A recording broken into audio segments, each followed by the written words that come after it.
Hello dear viewers, मैं गरिमा स्वागत करती हूँ आप सभी का मेरे channel Quick Learning with Ease पे। आई होप आप सभी बहुत अच्छे होंगे। आज के वीडियो में हम देखने वाले हैं सब्जेक्ट रिलेटेड आपसे किस तरीके के क्वेश्चन पूछे जा सकते हैं। अगर आपका साइंस बैकग्राउंड रहा है तो आपको क्या इंपॉर्टेंट टॉपिक हैं जो पता होने चाहिए एनसीईआरटी के, जहाँ से आपसे क्वेश्चन पूछे जा सकते हैं। बेसिक नॉलेज होना चाहिए साइंस का। तो हम यहाँ पे कर रहे हैं 8th क्लास के कुछ इंपॉर्टेंट चैप्टर मैंने बहुत ही शॉर्ट में रखे हैं, मतलब सिर्फ जिस्ट है जो आपको इंपॉर्टेंट पता होना चाहिए उस चैप्टर में से। मैं पूरा चैप्टर आपको नहीं करा रही हूँ, सिर्फ जो इंपॉर्टेंट चीज़ें हैं वो आपको बता रही हूँ, जहाँ से आपसे एक बेसिक क्वेश्चन पूछा जा सकता है और आपको पता होना चाहिए। ओके, स्टार्ट करते हैं। मैंने यहाँ पे कंक्लूड किए हैं 3 चैप्टर। ओके, फर्स्ट है आपका फोर्स एंड प्रेशर, सेकंड है साउंड एंड थर्ड है मेटल एंड नॉन मेटल। तो यहाँ से आपसे किस तरीके के क्वेश्चन पूछे जा सकते हैं, ये इंपॉर्टेंट चैप्टर भी हैं। तो स्टार्ट करते हैं वीडियो को बिना देरी के। देखिए यहाँ पे सबसे पहला चैप्टर है force and pressure. Okay, force and pressure में सबसे पहले हम देख लेते हैं, अगर आपसे क्वेश्चन पूछा जाता है कि फोर्स क्या होता है, तो ये अ पुश और पुल एक्टिंग ऑन ऑब्जेक्ट, मतलब हम जब किसी भी चीज़ को पुश करते हैं या पुल करते हैं तो वो हमारी क्या कहलाती है, फोर्स कहलाती है। फोर्स का फॉर्मूला कई बार पूछ लिया जाता है, तो फोर्स का फॉर्मूला होता है F=ma, मतलब कि force equals to mass into acceleration. ये होता क्या है आपको अगर एक्सप्लेन करना पड़ता है तो देखिए, अगर मैं आपको एग्जाम्पल देके बता देती हूँ। अगर मानिए कोई 2 किलो की बॉल है, जिसका मतलब ऐसी बॉल है जिसका मास है 2 किलो, ठीक है, और अगर उसे हम फेंकते हैं 5 मीटर पर सेकंड की स्पीड से, ठीक है, तो आपका कितना फोर्स वहाँ पे लगेगा, तो आपका टोटल क्या होगा, F=ma होता है। ठीक है, तो हम क्या करेंगे, 5 का मल्टीप्लाई 2 से करके देख लेंगे तो क्या आएगा, 10 न्यूटन हमारा फोर्स लगेगा। इसके मतलब हम कह सकते हैं कि जो फोर्स है वो हमारा मास और एक्सीलरेशन का इनटू होता है। ठीक है, मास की जो हमारी यूनिट होती है वो क्या होती है, किलोग्राम होती है। एक्सेलरेशन की क्या होती है, मीटर पर सेकंड स्क्वायर होती है। और फोर्स की क्या यूनिट होती है, तो न्यूटन होती है। ये तीनों चीज़ आपको क्लियर हो गई। इसके बाद अगर आपसे पूछा जाता है कि फोर्स कितने प्रकार की होती है, तो फोर्स आपके 2 प्रकार की होती हैं, कॉन्टैक्ट और नॉन कॉन्टैक्ट। कॉन्टैक्ट वो होती है जिसमें हमारी बॉडी टच होती है, जैसे कि हो गई मसल और फ्रिक्शन।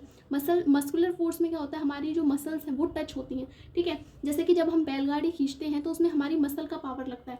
फ्रिक्शन में क्या होता है, जब कोई ऑब्जेक्ट है वो हमारी जो सरफेस है उससे टच हो रहा है, ठीक है, तो वहाँ पे क्या लग रहा है, हमारा कॉन्टैक्ट हो रहा है किसके साथ, फर्श के साथ या हमारे फ्लोर के साथ, उस ऑब्जेक्ट का। तो वो कौन सी फोर्स हो गई, कॉन्टैक्ट हो गई। नॉन कॉन्टैक्ट क्या होती है, जैसे इलेक्ट्रोस्टैटिक, मैग्नेटिक और ग्रेविटेशनल।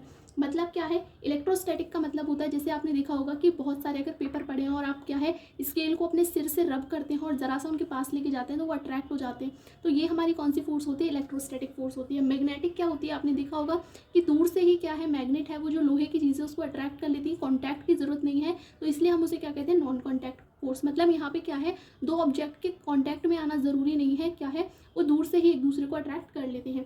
ग्रेविटेशनल फोर्स आप सभी जानते हैं कि जो धरती है वो हर एक चीज़ को क्या है, अपनी तरफ खींचती है, तो कॉन्टैक्ट की ज़रूरत नहीं है। नेक्स्ट आता है कि अगर आपसे पूछा जाता है कि दो चीज़ें सेम डायरेक्शन में जा रही हैं तो फोर्स वहाँ पे ऐड होगा या सब्ट्रैक्ट होगा, तो हमेशा याद रखिए सेम डायरेक्शन में फोर्स हमेशा ऐड होते हैं और अपोजिट डायरेक्शन में हमेशा जो फोर्स है वो क्या होते हैं, सब्ट्रैक्ट होते हैं। मतलब अगर आप एक ही डायरेक्शन में, ठीक है, दो लोग एक डायरेक्शन में 10-10 न्यूटन का फोर्स लगा रहे हैं तो टोटल फोर्स कितना होगा, 20। लेकिन दो लोग अपोजिट डायरेक्शन में 10-10 न्यूटन का फोर्स लगा रहे हैं तो क्या होगा, फोर्स 0। ठीक है, नेक्स्ट अगर आपसे पूछा जाता है कि एटमॉस्फेरिक प्रेशर क्या होता है, इसी चैप्टर के अंदर है ये टॉपिक। एटमॉस्फेरिक प्रेशर, सबसे पहले एटमॉस्फेरिक प्रेशर की जो यूनिट होती है वो होती है पास्कल, ये आप याद रखिएगा।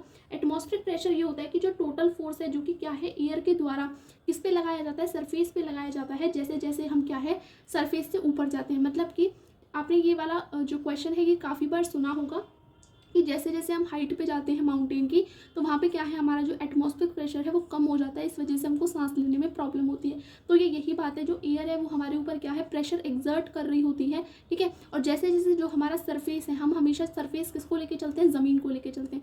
जब हम ज़मीन से ऊंचाई पे चले जाएंगे तो जो फोर्स है एयर का वो हम पे लगेगा। ठीक है, और हमेशा जो धरती है वो हमें अपनी ओर खींचती है। ठीक है, तो ये जब फोर्स लगता है इस वजह से क्या है, हम सांस नहीं ले पाते हैं क्योंकि हमारे ऊपर एयर का प्रेशर लगता है। ठीक है, जैसे जैसे यहाँ पे मैंने बताया भी आपको, जैसे जैसे आपकी हाइट इंक्रीज होगी वैसे वैसे आपका एटमॉस्फेरिक प्रेशर कम हो जाएगा। ठीक है, नेक्स्ट चैप्टर है हमारा साउंड। साउंड में देखिए क्या क्या चीज़ें इंपॉर्टेंट है। सबसे पहले अगर क्वेश्चन पूछा जाता है कि साउंड कैसी वेव है, तो साउंड एक मैकेनिकल वेव है। मैकेनिकल वेव का मतलब होता है कि हमेशा साउंड को ट्रैवल करने के लिए किसी ना किसी मीडियम की ज़रूरत है। ठीक है, अगर आपसे पूछा जाता है कि कौन से मीडियम में सबसे फास्ट साउंड ट्रेवल करता है, तो देखिए सबसे तेज़ करता है सॉलिड में, फिर करता है लिक्विड में एंड फिर करता है गैस में।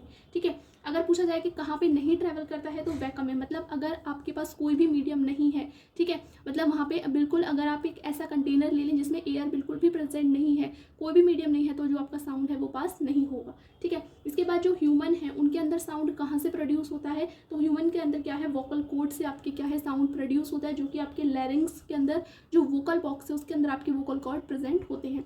नेक्स्ट आपसे क्वेश्चन पूछा जाता है पिच एंड फ्रीक्वेंसी के ऊपर पर हमेशा एक क्वेश्चन पूछ लिया जाता है कि फ्रीक्वेंसी क्या होती है। ठीक है, तो देखो फ्रीक्वेंसी होती है number of wave produce in 1 second. जैसे कि हम एक डायग्राम बनाते हैं, जो वेव का डायग्राम बनता है, जो ऊपर नीचे करके आप जानते होंगे, इस तरीके का कुछ डायग्राम बनता है ये वाला।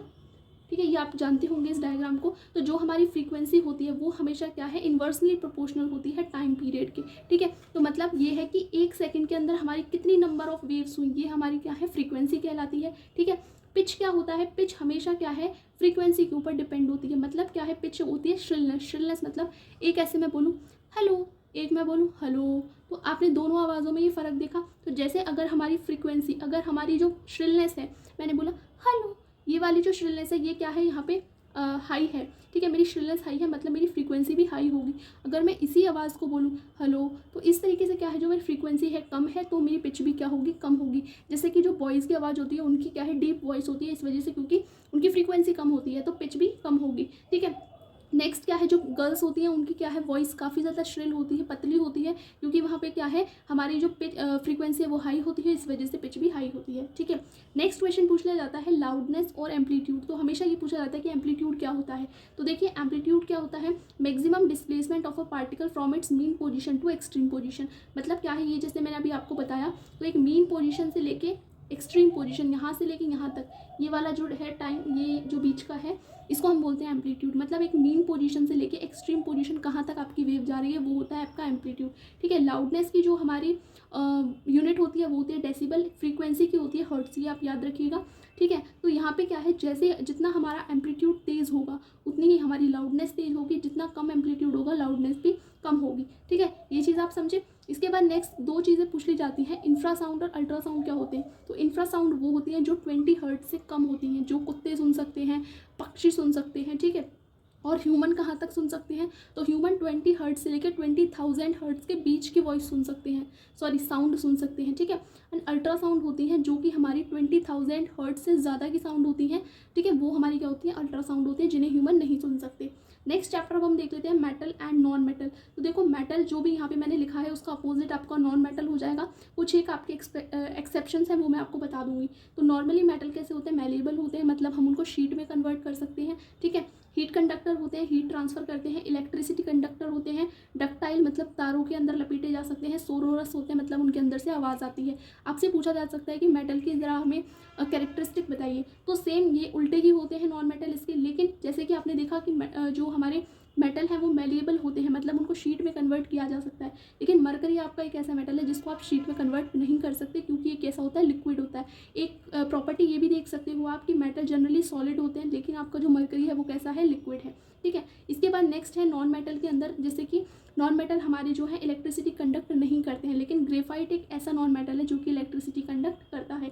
ठीक है, जनरली मेटल हमारे हार्ड होते हैं, नॉन मेटल हमारे सॉफ्ट होते हैं, लेकिन डायमंड एक ऐसा नॉन मेटल है जो कि आपका कैसा है, हार्ड है। ये चीज़ आप याद रखिएगा। एक क्वेश्चन पूछा जाता है कि जो हमारे सोडियम और पोटेशियम है उनको हम पानी में रख सकते हैं या नहीं। तो बिल्कुल नहीं रख सकते। क्यों नहीं रख सकते, क्योंकि बहुत ज़्यादा विकोरसली रिएक्ट करते हैं पानी के साथ, इसलिए हमेशा हम उनको किस में रखते हैं, कैरोसिन में रखते हैं।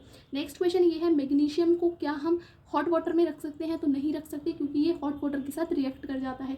ठीक है, इसलिए हम इसको हमेशा कोल्ड वाटर में रखते हैं। ठीक है, इसके बाद है अगर आपसे नॉन मेटल के यूजेस पूछ लिए जाते हैं, क्योंकि मेटल के तो जनरली सब लोग जानते हैं, नॉन मेटल के अगर पूछ लिए जाते हैं तो मेन है ब्रीथिंग। ब्रीथिंग मतलब ऑक्सीजन के अंदर ऑक्सीजन जो है हम लेते हैं वो हमारी क्या है, नॉन मेटल ही है। ठीक है, तो ब्रीथिंग में यूज़ करते हैं फर्टिलाइजर जैसे नाइट्रोजन हो गया। ठीक है, वाटर प्योरिफिकेशन मतलब जैसे क्लोरीन को हम यूज़ कर लेते हैं। तो ये हम आपके जो 3 चैप्टर थे ये बेसिक था। इन तीनों चैप्टर का आपसे क्या क्या क्वेश्चन पूछे जा सकते हैं, तो आपको बेसिक इन चीज़ों के पता होनी चाहिए कि फ्रीक्वेंसी क्या होता है, एम्पलीट्यूड क्या होता है। अगर वो आपसे पूछ लें कि चलिए मानिए कि अगर लाउडनेस तेज हो गई तो क्या एम्पलीट्यूड तेज़ होगा, तो ये बेसिक क्वेश्चन होते हैं, आपको पता होने चाहिए थे। होप आपको ये वीडियो समझ आई होगी। एक और बार इसको रिवाइज कर लीजिएगा। ठीक है, ये जो पेपर है इसका मैं आपको पूरा का पूरा PDF क्या है टेलीग्राम पे दे दूंगी, वहाँ से एक और बार रिवाइज कर लीजिएगा। होप आपको वीडियो समझ आया होगा। मैंने कोशिश की है कि आपको 3 चैप्टर बहुत छोटे तरीके से बता दूं। एंड वीडियो अगर अच्छा लगा है तो चैनल को लाइक शेयर एंड सब्सक्राइब जरूर कर दीजिएगा। फिर मिलते हैं एक नई वीडियो के साथ, जब तक के लिए थैंक्स।